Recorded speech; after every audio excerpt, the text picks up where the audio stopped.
The Fifth Risk. Written by Michael Lewis. Performed by Victor Bevine. Prologue. Lost in Transition. Chris Christie noticed a piece in the New York Times. That's how it all started. The New Jersey governor had dropped out of the presidential race in February 2016 and thrown what support he had behind Donald Trump. In late April, he saw the article.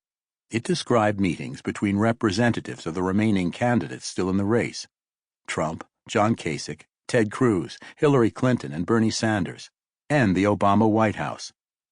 Anyone who still had any kind of shot at becoming President of the United States apparently needed to start preparing to run the federal government. The guy Trump sent to the meeting was, in Christie's estimation, comically underqualified. Christie called up Trump's campaign manager, Corey Lewandowski, to ask why this critical job hadn't been handed to someone who actually knew something about government. "We don't have anyone," said Lewandowski. Christie volunteered himself for the job, head of the Donald Trump presidential transition team. "It's the next best thing to being president," he told friends. "You get to plan the presidency." He went to see Trump about it. Trump said he didn't want a presidential transition team. Why did anyone need to plan anything before he actually became president? "It's legally required," said Christie. Trump asked where the money was going to come from to pay for the transition team. Christie explained that Trump could either pay for it himself or take it out of campaign funds. Trump didn't want to pay for it himself. He didn't want to take it out of campaign funds either. But he agreed, grudgingly, that Christie should go ahead and raise a separate fund to pay for his transition team. "But not too much," he said. And so Christie set out to prepare for the unlikely event that Donald Trump would one day be elected President of the United States. Not everyone in Trump's campaign was happy to see him on the job. In June, Christie received a call from Trump advisor Paul Manafort. "The kid is paranoid about you," Manafort said. The kid was Jared Kushner, Trump's son-in-law. Back in 2005, when he was U.S. Attorney for the District of New Jersey, Christie had prosecuted and jailed Kushner's father, Charles, for tax fraud. Christie's investigation revealed in the bargain that Charles Kushner had hired a prostitute to seduce his own brother-in-law, whom he suspected of cooperating with Christie, videotaped the sexual encounter, and sent the tape to his sister. The Kushners apparently took their grudges seriously, and Christie sensed that Jared still harbored one against him.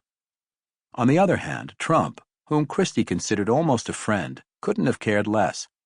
He'd invited Christie to his and Melania's wedding and then pressed him to attend his daughter, Ivanka, and Jared Kushner's wedding. "That'd be awkward," said Christie. "I'm paying for the wedding and I don't give a shit," said Donald.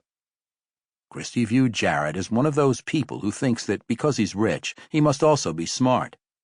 Still, he had a certain cunning about him, and Christie soon found himself reporting everything he did to prepare for a Trump administration to an executive committee.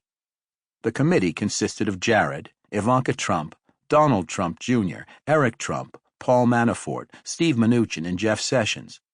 "I'm kind of like the church elder who double counts the collection plate every Sunday for the pastor," said Sessions, who appeared uncomfortable with the entire situation.